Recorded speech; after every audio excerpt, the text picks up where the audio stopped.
उपमुख्यमंत्रीपद हे काही घटनात्मक पद नाहीये, मात्र महाराष्ट्राला 2 उपमुख्यमंत्री लाभलेत. तर विरोधी पक्ष नेत्यासाठी घटनेमध्ये तरतूद आहे, पण दोन्ही सभागृहामध्ये विरोधी पक्ष नेतेपद रिक्त आहे. असा सगळा युक्तिवाद विरोधक गेल्या वर्षभरापासून करतायत आणि याच युक्तिवादाला विरोध करत असताना शिंदेची शिवसेना उद्धव ठाकरेंच्या मनापर्यंत जाऊन पोहोचली आहे. आणि भास्कर जाधव यांच्या ऐवजी उद्धव ठाकरे यांना घरातलाच चेहरा विरोधी पक्ष नेते पदावरती विराजमान करायचा आहे, अशी दवंडी पिटली जाते आहे. या दवंडीच्या नंतर हिवाळी अधिवेशन सुरू असलेल्या नागपूरमध्ये राजकारण नेमकं कसं तापलेलं आहे बघूयात राजकीय शोलेचा हा स्पेशल रिपोर्ट. देवेंद्र सरिता गंगाधरराव फडणवीस ईश्वर साक्ष शपथ घेतो की मी महाराष्ट्र राज्याचा मुख्यमंत्री म्हणून माझी कामे निष्ठापूर्वक व सत्सद विवेक बुद्धीने पार पाडीन. देवेंद्र फडणवीसांनी तिसऱ्यांदा मुख्यमंत्री पदाची शपथ घेतल्यानंतर विधिमंडळाची 3 अधिवेशनं पार पडली आणि चौथं अधिवेशन सध्या नागपुरात सुरू आहे. या 4ही अधिवेशनातली एक गोष्ट कॉमन आहे, ती म्हणजे विरोधी पक्षनेते पदाची रिकामी खुर्ची. विधानसभेसाठी ठाकरेंच्या शिवसेनेचे भास्कर जाधव तर विधान परिषदेसाठी काँग्रेसचे सतेज पाटील यांची नावं विरोधी पक्षनेता म्हणून विधानसभा अध्यक्षांना सुपूर्द करण्यात आली आहेत. मात्र नागपुरात सुरू असलेल्या हिवाळी अधिवेशनाच्या पहिल्याच दिवशी शिंदेच्या शिवसेनेचे नेते आणि उद्योगमंत्री उदय सामंत यांनी एक मोठा बॉम्ब फोडला. विरोधी पक्षनेते म्हणून ठाकरेंच्या मनात भास्कर जाधवांऐवजी दुसऱ्याच नावाचा आणि चेहऱ्याचा विचार सुरू आहे, असा उदय सामंत यांचा दावा आहे. शिवसेनेचे ज्येष्ठ सदस्य आदरणीय भास्कर जाधव साहेबांना काहीतरी विरोधी पक्ष नेतेपदाचं पत्र दिलेलं होतं, परंतु आता ते नाव बदललं जाण्याची शक्यता आहे, अशी देखील चर्चा नागपूरमध्ये फार मोठ्या पद्धतीनं सुरू आहे. आपल्या सडेतोड भूमिकेसाठी ओळखल्या जाणाऱ्या भास्कर जाधवांनी उदय सामंतांचा हिशेब लगेच चुकता केला. उदय सामंतांनी माझ्याबद्दल जर अशा पद्धतीचं एक सहानुभूती म्हणा किंवा आदराची भावना व्यक्त केली असेल तर मी आक्रमक आहे म्हणून मला देत नाहीत विरोधी पक्षनेतेपद, अशा पद्धतीचे ते संकेत देतात. याच्यामध्ये निश्चितपणे माझा सन्मान आहे, माझा गौरव आहे की एवढ्या मोठ्या संख्येनं सत्ताधारी पक्षाकडं संख्याबळ असताना ते मला घाबरतात, हा माझा सन्मान आहे. भास्कर जाधवांसारखा अनुभवी आणि आक्रमक चेहरा सोडून ठाकरे विरोधी पक्षनेते पदासाठी कुणाचा विचार करत असतील, या प्रश्नाचं उत्तर उदय सामंतांच्या आरोपांनंतर सगळेच शोधू लागले. आणि हे उत्तर शोधताना आदित्य ठाकरेंकडे बोट कसं आणि कधी वळलं हे कुणालाच कळलं नाही.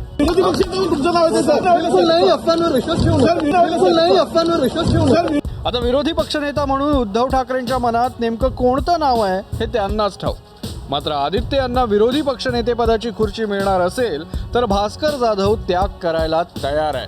पहिली गोष्ट, आजच आमचे नेते आदित्य ठाकरेंनी स्वतः पोडियमवर जाऊन मीडियाला सांगितलंय की ह्या बातम्या पेरलेल्या आहेत, त्या बातमीमध्ये तथ्य नाही. आम्ही भास्कररावांचं पत्र दिलं आहे, आम्ही भास्कररावांचंच नाव पुढे करतो. हे अर्ध उत्तर झालं. पण पुढचा प्रश्न तुमचा असा आहे की तुम्ही आदित्य ठाकरेंकरता त्याग करणार काय? एका क्षणात करणार. जर सरकारने असं सांगितलं की भास्कर जाधवांच्या ऐवजी आम्ही आदित्य ठाकरेंना करतो, मी जाहीरपणे सांगतो त्यांनी आदित्य ठाकरेंचं नाव जाहीर करावं, मी हसतमुखानं मागं जाईन. एकीकडे उद्धव ठाकरेंच्या मनाचा कानोसा घेण्याचा प्रयत्न सुरू असताना शिंदेच्या शिवसेनेचे आमदार निलेश राणे यांनी मोठी कमेंट केली. वेळोवेळी जेव्हा भास्करराव जाधवांचं नाव येतं तेव्हा आदित्य ठाकरेचं नाव स्वतःहून पक्षातून पुढे ढकललं जातं. ह्याच्यात गेम वेगळा आहे, लक्षात ठेवा. ठाकरे असे सहजासहजी कोणाला पद देत नाही. ठाकरे किंवा आदित्य ठाकरे, एक तरी ठाकरे त्या सभागृहात असेपर्यंत भास्करराव जाधव कधीच विरोधी पक्ष नेते बनू शकत नाही.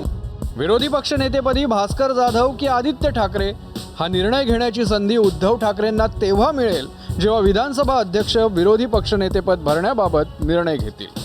सरकारची पापं बाहेर येतील या भीतीपोटी अध्यक्ष विरोधी पक्षनेतेपदाचा निर्णय घेत नसल्याची टीका वडेट्टीवारांनी केली आहे. तर विरोधकांना फक्त सरकारी बंगल्यासाठी हे पद हवंय असा पलटवाराचा गिअर परिवहन मंत्री प्रताप सरनाईकांनी टाकलाय. मनमानी कारभार करून महाराष्ट्र लुटून खाण्याची इच्छा असेल तर करणार नाही. त्यांना वाटतं की भीती वाटत असेल की हे विरोधी पक्षनेतेपद दिलं तर आमच्या सगळ्या पापावर सगळं पाप आमचे उघळे होतील, त्यांना भीती वाटत असेल तर ते देणार नाहीत. आणि जर सच्चा कारभार करून त्यांच्यामध्ये काही प्रामाणिकपणा असेल तर देतील. त्या विषयावर त्यांनी आरोप करण्याच्या ऐवजी राज्यातील शेतकऱ्यांना काय हवं आहे, कष्टकऱ्यांना काय हवं आहे, आमच्या महिलांना काय हवं आहे, आमच्या गोरगरीब सर्वसामान्य लोकांना काय हवं आहे याचा विचार करण्यापेक्षा फक्त त्यांना सत्तेचा मोह आहे. विरोधी पक्षनेत्याची खुर्ची मिळावी, त्यांचा बंगला मिळावा, त्यांचं कॅबिन मिळावं, यासाठी जर ही लोकं भांडत असतील तर ते योग्य नव्हे. विरोधकांकडे पुरेसं संख्याबळ नसल्याच्या मुद्द्यावर मंत्री गिरीश महाजनांनी बोट ठेवलंय, तर काँग्रेस नेते नाना पटोलेंनी भूतकाळातील घटनांचा दाखला दिलाय. खरं म्हणजे त्यांची पुरेशी संख्याच नाही आहे. या इथे एक विरोधी पक्ष व्हायला सुद्धा काही नियम आहेत, कायदा आहे, पण त्यांची तेवढी संख्याही नाही आहे. पण त्या उपरी सुद्धा मला वाटतं सभापती आहेत, माननीय अध्यक्ष विधानसभेचे, ते या संदर्भामध्ये निर्णय घेतील. होय, संख्याबळाचं कुठले नियम नाही. मी तुम्हाला सांगतो की महाराष्ट्राच्याच परंपरा, मी देशातल्या नाही, जिथं 2 आमदार विरोधी पक्षाचे होते त्यालाही विरोधी पक्ष नेतापद काँग्रेसनी त्या काळात दिलेलं आहे. याचा रेकॉर्ड तपासा, यांना रेकॉर्ड तर विधिमंडळातलं काही लपलं जात नाही. त्यामुळे कुठलीही परंपरा नसतं. 2ला आम्ही देऊ शकलो, तर आता एवढी मोठी संख्या आमची, तर त्याला काय नाही द्यायचं. पण मी सुरुवातीला सांगितलं की हे बेईमानी निवडून आलेले आहेत, हे मॅनिक्युलेशननं निवडून आले आहेत, निवडणूक आयोगाच्या कृपेने निवडून आलेले आहेत, जनतेच्या कृपेने नाही. विरोधी पक्षनेतेपदाबाबत काँग्रेसच्या शिष्टमंडळानं विधानसभा अध्यक्ष राहुल नार्वेकरांची भेट घेतली. विरोधी पक्षनेता हा नाहिरे वर्गाचा आवाज आहे, अहिरे वर्गाचा नाही आहे. या राज्यामध्ये जो नाहिरे वर्ग आहे त्यांचा आवाज उठवणं हे विरोधी पक्षाचं काम आहे.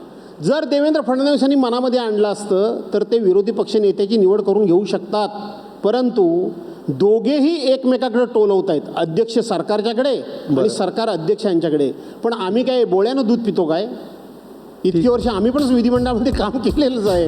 विरोधी पक्षनेता हे संवैधानिक पद आहे, अर्थात त्या बाबतीत निर्णय घेण्याचा अधिकार हा विधानसभा अध्यक्षांना बहाल करण्यात आलाय. मात्र लोकशाहीचं मूल्य जपण्यासाठी संख्याबळासारख्या तांत्रिक बाबींवर बोट ठेवून विरोधी पक्षनेतेपद रिकामी ठेवणं आणि सरकारला जाब विचारणारा आवाजच अमान्य करणं योग्य नाही, यावर कुणाचंच दुमत नसावं. वेदांत नेब आणि राजू सोनवणे, एबीपी माझा, नागपूर. एबीपी माझा, उघडा डोळे बघा नीट.